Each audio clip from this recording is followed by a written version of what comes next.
46번째 시간입니다. 설교 제목은 그 조각을 갖고 곧 나가니 아니고. 오늘 말씀은 조금 전에 들었던 그 본문의 말씀은 예수님의 12제자 중에 한 명이 다른 유다가 배반할 것, 배신할 것을 예수님께서 예언하시는 그 말씀입니다. 세팅은 6월절인데요. 최후의 만찬, 막 돌아가시기 전에 최후의 만찬 자리에 세팅이 6월절 밤에 6월절 전날 밤에. 그래서 오늘 본문 말씀을 좀 보도록 하겠습니다. 21절 말씀 읽기 전에 왜 예수님께서 이 말씀을 하시고 심령이 괴로워 주문하여 주시게 하시는데, 그렇다면 이 말씀을 하시기 이 말씀이 무엇이냐면 지난 시간에 나눴던 말씀입니다. 지난 시간에 나눴던 말씀. 한마디로 이야기하자면 본문 18절에 있는 말씀입니다. 본문 앞에 있는 18절에 있는 말씀입니다. 읽겠습니다. 내가 너희 모두를 밝혀 말하는 것이 아니니라. 나는 내가 택한 자들이 누구인지 아니라. 그러나 내 떡을 먹는 자가 너의 발꿈치를 들었다는 성경을 응하게 하는 것이다. 여기서 택한 자와 버림받은 자, 선택과 유비의 신학이 나옵니다. 택한 자와 버림받은 자, 선택과 유비의 신학이 나옵니다. 그런데 여기서 이제 택한 자가 어떤 자리인가 한번 보시면 이렇습니다. 10절 보겠습니다. 예수께서 이르시되 이미 목욕한 자는 발밖에 씻을 필요가 없느니라. 온몸이 깨끗하니라. 너희가 깨끗하나 다는 아니니라. 이때도 아론 유다에 대한 염두에 두시고 예수께서 말씀하셨습니다. 이 자들은 다 이미 목욕한 자다. 10절 이렇게 나와주시고 18절에 택한 자와 버림받은 자를 이렇게 대조시키시면서 이 택한 자는 이미 목욕한 자다라고 말씀하고 계십니다. 이미 목욕했다는 말은 에베소서의 1장에 있는 이야기로는 거룩하고 흠이 없다. 창세자만에게 나와 있는 하나님의 백성들에 대한 모습입니다.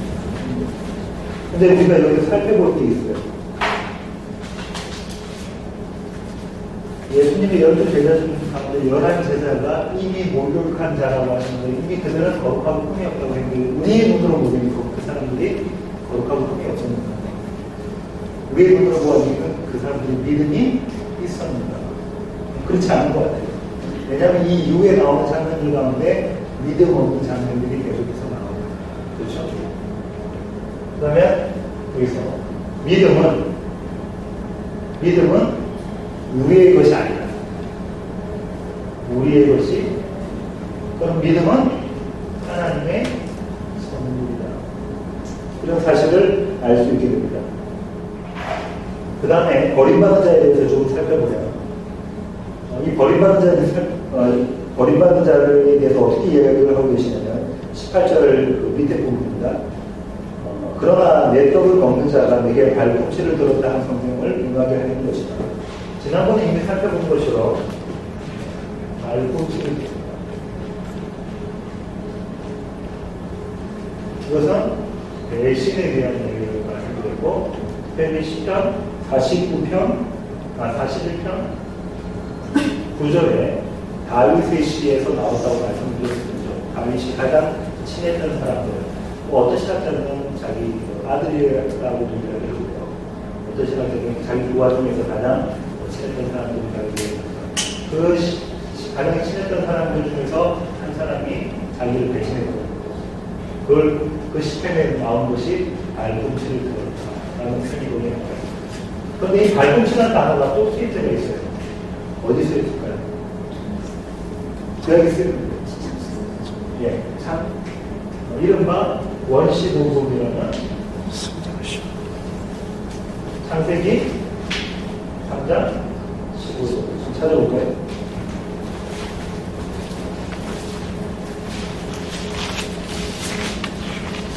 창세기 3장 15절.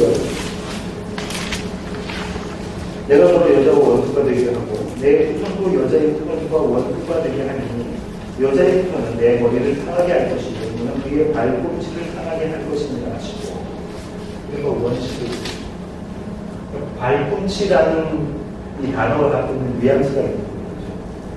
배신, 반역, 배신, 반역. 자, 그러면 가장 최초에 배신했던 자들이 누군가요? 가장 최초에 배신했던 자들이 첫사람 아담과 하와입니다. 물론 이 이전에 사탄이 배신했죠. 아담과. 이때 이 장면, 발꿈치라는 단어가 갖고 있는 그 뉘앙스를 가지고 계시죠. 버림받은 자는 배신하는 자다. 이런 뉘앙스를 가지고 계속 성경을 읽도록 하겠습니다. 이제 본문 21절부터 보겠습니다. 예수께서 이 말씀을 하시고 심령이 괴로워 증언하여 이르시되 내가 진실로 너희에게 이르노니 너희 중 하나가 나를 팔리라 하십니다. 여기서 조금 더 세팅을 한번 볼게요.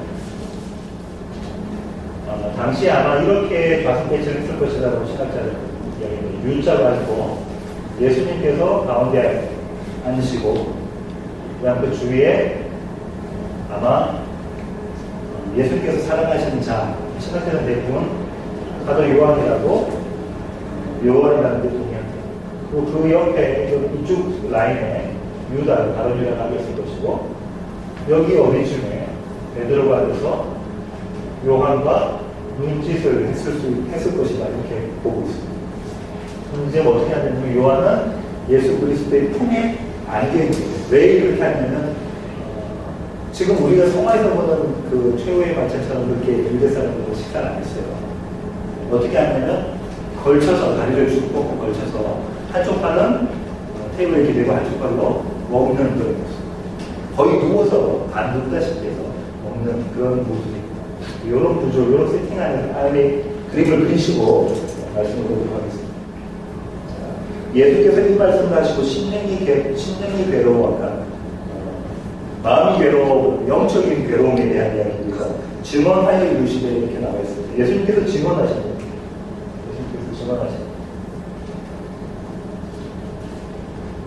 성경에서 나오는 증언은 딱 한 가지만을 증언하는 건 뭘까요? 성경에서 나오는 증언이 이렇게 시골에서 배워보면 뭘 증언하는 거죠?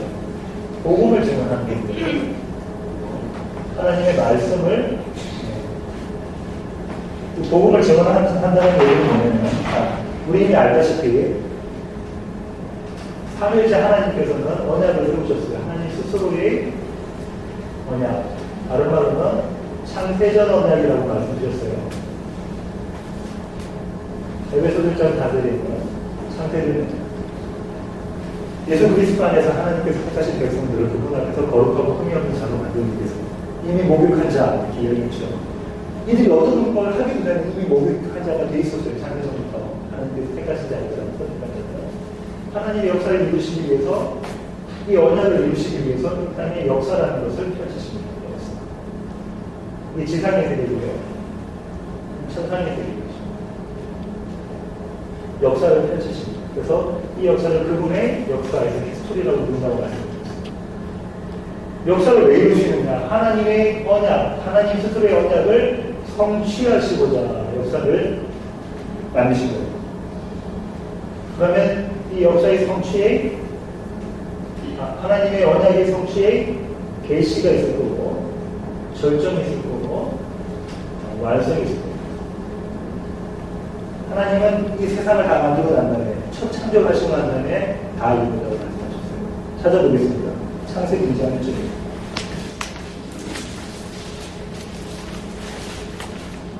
천지와 만물이 다 이루어집니다. 천지와 만물이 다 이루어집니다. 창세기 2장. 예수님께서는 다 이뤘다고 말씀하셨어요. 언제 하셨죠? 십자가상에서 하셨습니다. 요한복음 19장 30절. 한번 찾아볼까요? 요한복음 19장 30절. 예수께서 신포도주를 받으신 후에 이르시되 다 이루었다 하시고 이 땅이 마칠 때 또 다 이루었다라는 말씀이 나오세요. 이게 언제냐면 계시록 21장 40절입니다. 그렇죠? 것을 또 내게 말씀하시되 이루었도다. 결국은 하나님께서는 하나님의 스스로의 언약, 에베소 1장 단절에 있는 창세적 언약을 이루시기 위해서 이 땅을 만드십니다. 이 땅을 만드셔서 이런 일들을 하시는 것입니다. 이것을 증언하신다는 말이에요. 하나님께서 하나님 택하신 백성들을 예수 그리스도 안에서 구원하시겠다. 새롭게 창조하시겠다. 그 복음, 그 말씀, 그 하나님의 언약을 증언하십니다. 자, 그 증언하시는 이야기가 나옵니다. 자, 예수님의 증언을 들어보십시오. 내가 진실로 진실로 너희에게 이르노니 아멘 아멘. 너희 중 하나가 나를 뭐 한답니까? 팔리라 했구라는 생각을 하고 나기 시작했어요.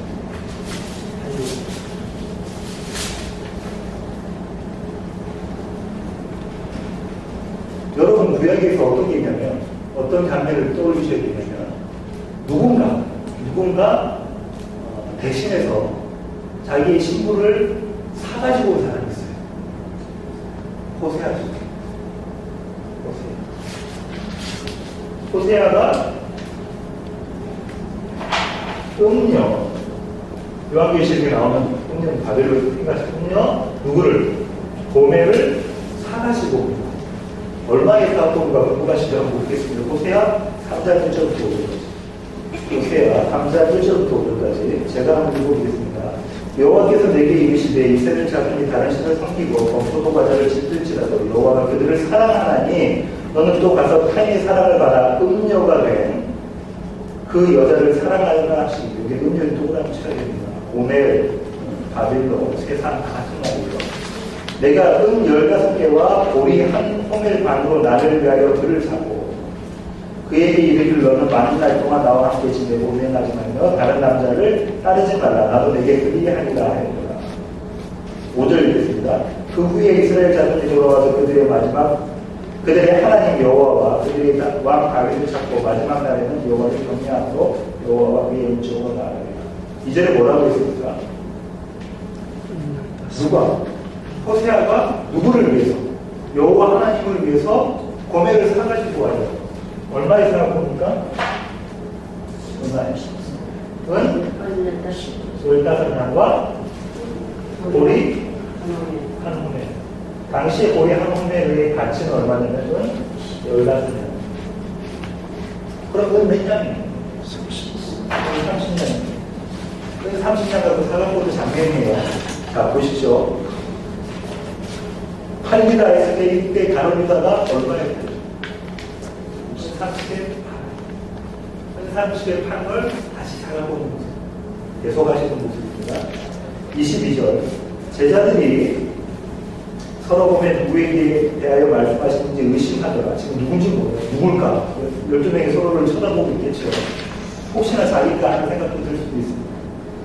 예수의 제자 중 하나가 곧 그가 살아가시는 자가 예수의 품에 의지하여 누웠는지야. 25절도 안 보겠습니다. 그가 예수의 가슴에 그대로 의지하여 말하되 주여 누구니까. 여기서 중요한 단어가 품이라는 단어, 가슴이라는 단어가 의지하다는 단어. 아까 이 장면, 이 세팅에서 반쯤 누워가지고 예수님의 가슴에 사랑하는 자리, 사도에 와서 이렇게 안겨져 있는 모습입니다. 그때 만약에 예수님 탁피하시면 넘어지면 의지하고 있는 모습이에요. 예수님. 요한은 예수님에게 절대적으로 의지하는, 자신도 모르게 의지하는 모습을 갖고 있습니다. 성도라면 그렇게 예수님을 의지해야 된다는 모습을 갖고 있는 것입니다. 이 모습, 이 품이라는 단어와 똑같이 사용된 단어가 있는데 보면은 요한복음 1장 18절에 있는 단어 한번 찾아보겠습니다. 요한복음 1장 18절. 원래 하나님을 본 사람이 없을 때 아버지 품속에 있는 독생하신 하나님이 나타내셨는데요. 아버지 품속에 누가 계셨대요? 예수님이 계셨다고. 이 품속이라는 건 무슨 뜻이겠어요? 연합이라는 뜻이에요. 연합. 그럼 지금 사도 요한은 누구와 연합되어 있어요? 예수와 연합되어 있어요. 자신도 모르고 있지만 연합되어 있는 모습을 그림으로 우리한테 지금 보여주고 있습니다. 시몬 베드로가 24절입니다. 시몬 베드로가 머리짓을 하여 말하되 말씀하신 자가 누구인지 말하나. 여기서 아마 머리짓을 했겠죠. 그러니까 요한이 예수님께 물어봅니다. 누가 그 사람입니까? 누가 예수님을 팔 사람입니까? 26절 예수님께서 대답하십니다. 내가 떡 한 조각을 적셔다 주는 자니라. 자가 팬이라 하시고 그 곧 한 조각을 적셔서 바로 시몬의 아들 유다에게 주시니. 자, 여기서 시몬의 아들 유다. 성경은 한 단어도 의미 없이 쓰인 단어가 없어요. 그러면 유다라는 이름의 단어가 쓰였어요. 여기는 이 유다는 누구입니까? 다시 성구약에 의하면 유다는 이스라엘이고 다시 말하면 다윗이고 예수를 표방하는 거겠죠. 뭐 그림자들이요. 그런데 또 다른 유다가 있어요. 또 다른 유다가 이 유다를 대신하는 모습입니다. 그림이 그려지십니까? 인력 바빌론에서 거기가 친구로 바뀌어지는 모습이 그림에서 이름 갖고도 여러분이 유추해 주셔야 합니다. 예수님께서 이 그림을 한번 보세요. 예수님께서 이렇게 말씀하셨어요. 사도 요한이 예수님, 그럼 예수님을 배신할 사람이 누굽니까? 이렇게 물어보니까 내가 지금 떡을 적셔가지고 주는 사람이다. 근데 제자들이 바로 다른 유다한테 줬는데 제자들이 뭐야? 왜 몰랐을까? 신학자들이 이렇게 얘기해요. 아마도 예수님은 다른 제자들한테 그렇게 주셨을 것이다. 그래서 그가 누구인지 몰랐을 것이다. 왜냐하면 그 뒤에 보면 제자들이 모르는 모습이 나오잖아요. 그렇게 생각을, 그렇게 말씀하고 있습니다. 자, 그 다음 27절 계속해서 읽겠습니다. 조각을 받은 후 곧 사탄이 그 속에 들어가니라.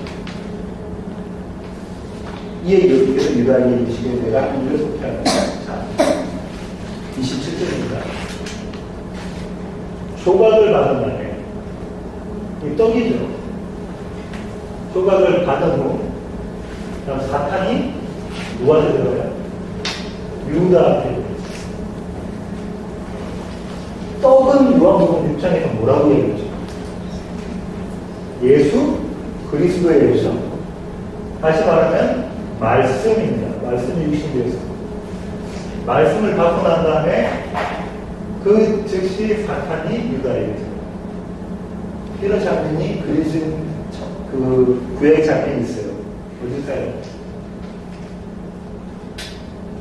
첫 사람들의 하락적인 한번 보겠습니다.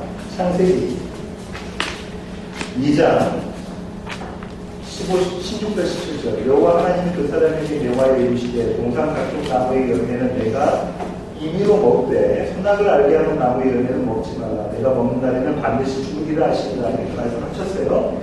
그런데 3장 4절부터 뱀이 여자에게 이르되 너희가 결코 죽지 아니하리라. 하나님이 말씀하셨는데 사탄이 유다에게 가는 모습, 사탄이 아담과 하와에게 가는 모습입니다.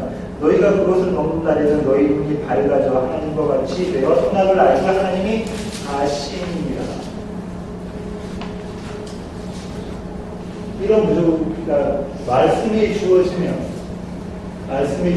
하나님께서 택하시지 않는 자들은 그 반응이 뭐냐면 유다와 같은 반응이에요. 무슨 반응이죠? 반역, 배신의 모습으로 드러납니다. 사람들도 그렇게 있잖아요. 계속해서 한번 읽겠습니다. 예수님께서 그렇게 하시고 나면 내가 하는 일을 속히 하라. 내가 하는 일을 속히 하라. 이렇게 이야기하죠. 여기서 여러분 궁금하셔요. 뭐가 궁금하시냐면 왜 예수님께서는 당신이 죽으실 일을 유다에게 하라고 지시하셨을까? 어떻게 보면 명령하시는 것을 이렇게 보여줘요. 명령하시는 것. 한 가지는, 중요한 사실 한 가지는 예수님의 십자가 사건은 전적으로 하나님의 주권하에 있는 사건입니다. 사탄이 그것을 모르겠지만 전적으로는 하나님의 주권 아래 있었던 그런 사건입니다. 그렇죠? 두 번째로는 어둠에 속한 자.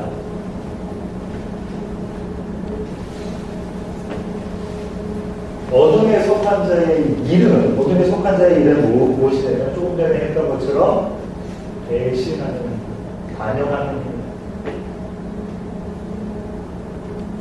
하나님을 배신하는 반역하는 행위입니다. 우리 지난번에 공부했는데 계시록 11장은 다 전하고 있습니다. 그 꼬리가 하늘의 별 3분의 1을 끌어다가 땅에 던진 거라. 용이 해산하려는 여자 앞에서 그가 해산하는 그 아이를 삼키고자 하는 용이 사탄이죠. 용이 어떻게 하는데요? 예수가 나시면 잡아먹으려고 삼키려고 그 앞에 있어 기다리고 있는 거예요. 교회 앞에서. 여인 교회 앞에서 기다리고 있는 거예요. 그러면은 똑같이 유다도 어떤 모습이겠어요? 예수님을 죽이려 하는 모습으로 나오겠죠. 이 모습이 그 모습. 똑같이 유다도 예수님을 죽이려 하는 모습. 그러니까 계시록에 사도 요한이 계시록에서 그렸던 해산하는 여인이 여기까지 해산하자마자 이 사탄이 이 짐승이 잡아먹으려고 했던 것처럼 좌로 죽이려고 했던 것처럼 그 모습이다. 뭐가 들어가요? 복음이 들어가면 하나님 뜻이 아닌 자들은 바로 반응해서 그것을 잡아먹는 그런 모습이다. 그 그림으로 그려주고 있죠. 이 모습들이 성경에는 계속해서 등장한다고 지난번 요한계시록 시간에 말씀을 드렸어요. 언제 등장했습니까? 가인이 누구를 죽이는 모습으로, 아벨을 죽이는 모습으로, 또 바로가 누구를 죽이는 모습으로, 바로가 이스라엘 어린아이들을, 남자아이들을 죽이는 모습으로 나타났죠. 그 다음에 사울이 다윗을 죽이는 모습으로 나타났습니다. 또 헤롯이 예수님을 죽이시는 모습으로 나타났습니다. 지금 이 자리에서는 가롯 유다가 예수님을 죽이는 모습으로 나타나고, 마지막 때에 법정에서는 이스라엘이 예수님을 죽이는 모습으로 나타납니다. 이 단계는 누굴까요? 우리가 예수님을 죽였던 기자다. 계속해서 읽겠습니다. 28절입니다. 이 말씀을 무슨 뜻으로 하셨는지 그 앉은 자 중에 아는 자가 없고, 지금 예수님 제자들은 예수님의 말씀을 알아듣지 못합니다. 그런데 은혜롭게 하나님 예수님 뭐라고 말씀하셨는지 이게 우리가 못 알아듣고 있는 거예요. 우리 어떠함으로 하나님께서 우리를 택하신 것이 아니고 우리 어떠함으로 우리가 구원받는 게 아니라는 사실이 명백하게 나타나는 겁니다. 29절 어떤 이들은 유다가 동패를 맡았으므로 명절에 우리가 쓴 물건을 사라 하시는지 또 혹은 가난한 자들에게 무엇을 주라 하시는 줄로 생각하더라. 유다는 동패를 맡은 자. 유다도 똑같은 사람이었습니다. 나머지 11명이 그 제자들과 틀렸던 사람. 복음이 들어가면 적대시하거나 복음을 적대시해서 예수 그리스도를 죽이고자 하거나 아니면은 하는 방법이 두 가지가 있는데 지금 좀 전에 뭐라고 했죠? 뭐 했을 거라고 제자들이 생각했어요? 명절 때 뭐 합니까? 쓸 물건을 종교 의식 다시 말하면 종교적 열심을 내거나 그죠? 종교 의식이잖아요. 종교적 열심을 내거나 새벽 기도라든지 11조라든지 여러 가지 천일 기도 첫 번째 이런 것들 두 번째는 뭐가 돼요? 동의운동이 한다죠. 뭡니까?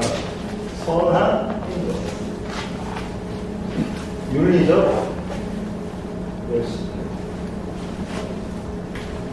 우리 교회는 참 아름다운 교회여야 돼. 우리 교회 선한 일들 많이 해야 되는 교회여야 돼. 이렇게. 이 두 가지 모습으로 나타납니다. 그런데 우리는 어떻게 이야기하냐면 이런 교회들을 좁은 교회로 종교적 열심을 내는 사람 보고 믿음이 있다라고 해요. 새벽을 깨워서 새벽기도 하면서 열심을 내고 있는 사람. 그런 집사님들, 그런 장로님 보고 하나님들 보고 믿음이 좋다. 새벽에 가지 말라는 말씀이에요. 겉모습만 보고 그렇게 그 중심에는 종교적 열심이 아니면 선한 행동을 많이 해요. 이웃을 섬기고 여러 가지 활동들을 많이 합니다. 자기 자수도 많이 합니다. 그런 사람들을 우리는 믿음이 좋다고 얘기합니다. 근데 주님께서는 그렇게 바라보고 계시지 않아요. 믿음은 나의 것이 아니라 우리의 것이 아니라 하나님 하나님께서 나를 그 자리를 끌고 가시는 것을 우리는 믿음이라고. 왜냐하면 그 믿음이 우리 안에 있기 때문에 우리의 믿음이라고 하나님 불러주시는 것이죠. 자, 좀 전에 봤던 것처럼 종교적 열심이나 윤리적 열심, 이거는 모두가 결국은 자기 의로 결론을 내어집니다. 그렇죠? 왜냐면 이거 하신 분들은 다 대체로 뭘 하세요? 비교하게 됩니다. 그러면서 순위를 믿어요. 저 집사님은 신앙이 좋고 저 집사님이 새벽기도하고 저분은 장모님인데 새벽기도를 안 하고 하는 것이 매겨요. 그죠? 점수를 매기고. 그 얘기는 결국 나는 다르다라는 거예요. 자기. 다시 말하면 이게 뭐라고 했어요? 자기의 사랑이면서 이게 그런 거 아닙니까? 불순종이고 우상숭배고 세상이 나를 속이는 거예요. 이거 하지 마라. 오직 예수 그리스도의 의,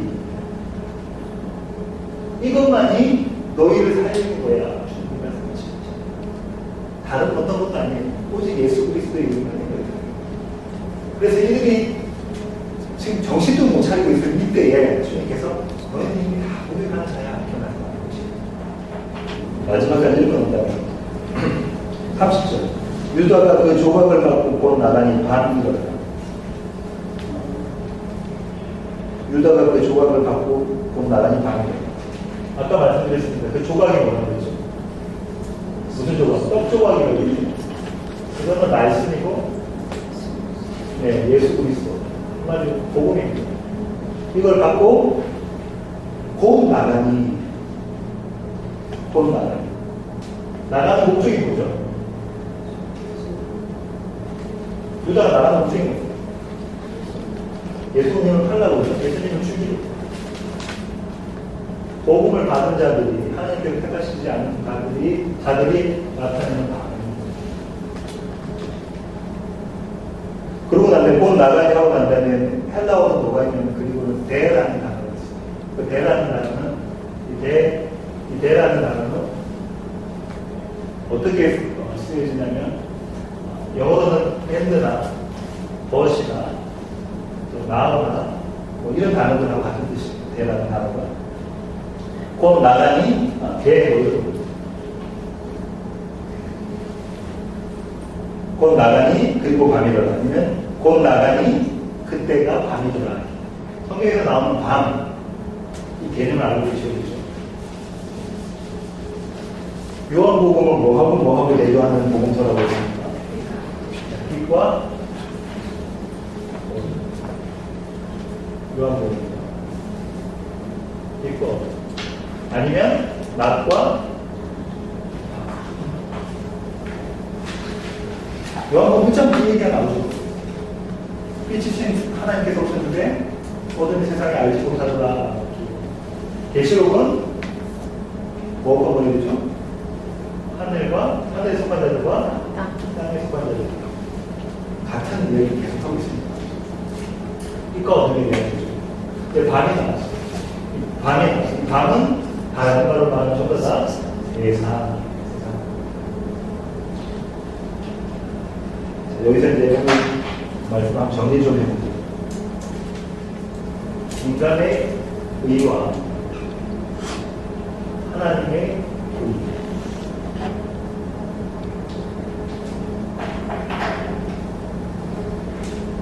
인간의 의는 아까 이야기한 것처럼 종교적 일치, 윤리적 일치, 우리 눈에 보이는 것, 비인이 아니라 주인이 되는 것이죠. 그죠? 그러다 보니까는 우리가 천국에 가면은 이 땅에서 얼마나 많이 어떤 일들을 했느냐에 따라서 차별적으로 상금을 받을 것이고 이 상금을 받는 상급제, 상급법 이런 것들이 나오잖아요. 차별 상금 논리. 하나님의 있는 게 아니고 이거는 다 아까 말씀드렸죠. 뭐랬죠? 자기 의, 자기, 사랑, 보상, 순결하다. 하나님의 의는 딱 한 가지밖에 없어요. 하나님의 의는 딱 한 가지밖에 없어요. 찾아보겠습니다. 요한복음 6장 26절부터 볼게요. 예수께서 대답하여 이르시되 진실로 진실로 너희에게 이르노니 너희가 나를 찾는 것은 표적을 본 까닭이 아니요 떡을 먹고 배부른 까닭이로다.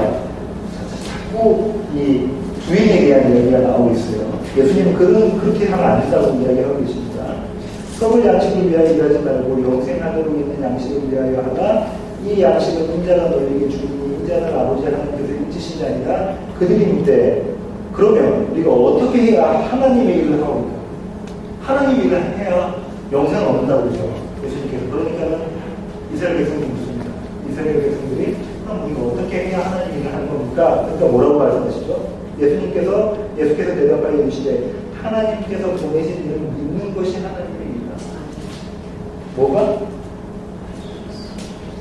예수 그리스도를 믿는 것이 이게 하나님의 일이고 이것을 통해서 너희는 영생, 신적인 생명에 참여할 수 있다라고 주님께서 말씀하고 계십니다. 이런 거 아니고 이걸로 참여할 수 있다. 근데 이것은 이미 좀 전에 뭐죠? 우리의 어떠함이 아니고 우리가 무엇을 했느냐 안 했느냐에 갖고 아니고 이미 너희는 뭐하는 자는 목욕한 자라고 얘기해요. 그럼 이미 이거 정해져 있는 거죠. 이건 너희는 그런 자야. 이미 주의 측면이 아니라 비유로 너희는 이미 그런 자야.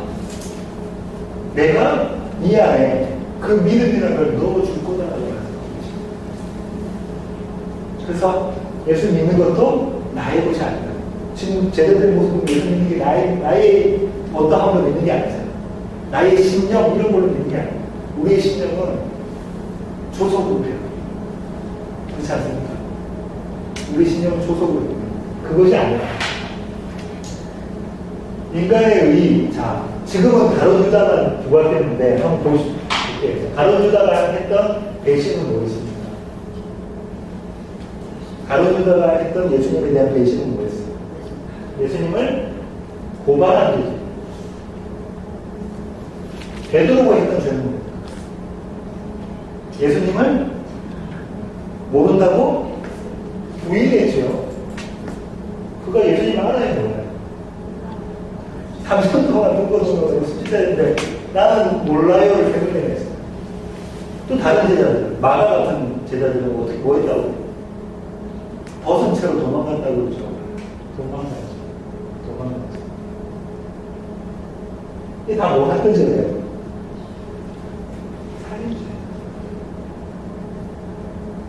그죠? 누굴 지금 살인하려고 하고 있습니다. 예수 그리스도를 살인하고 하려고 했는데 누구도 유다도 베드로도 다른 열두 제자도 다 똑같이 살인했는데 하나님 뭐라고 말씀하십니까? 이자는 죄인이고 이자는 왜? 내가 네 안에 하나님의 영을 심어주고 와서 너로 하여금 나의 백성에게 이미 작정했기 때문에 놀라운 하나님이네. 우리의 어떠한 거 얻을 수 있는 것이 아닙니다.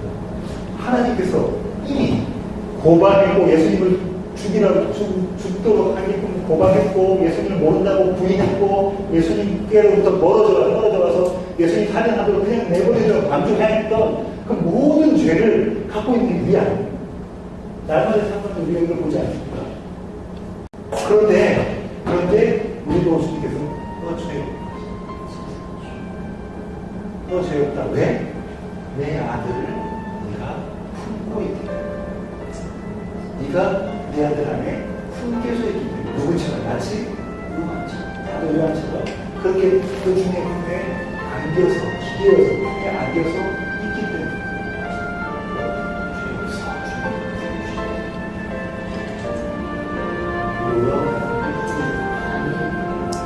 이 은혜를 날마다 경험하는 겁니다. 이 모습을 발견하고 십자가에서 죽고 이 모습을 살아나는 예수님과 함께 3일 만에 부활하는 모습이 우리의 삶 가운데 날마다의 삶 가운데 있어져요. 우리가 어떠한 자인지를 깨닫고 주님을 붙잡고 주님께 나아가는 모습, 주님과 연합하는 모습. 그래서 마지막 때에 완전하신 그 연합, 완전한 천국, 완전한 영생을 경험하는 그것을 우리가 소망해 주시고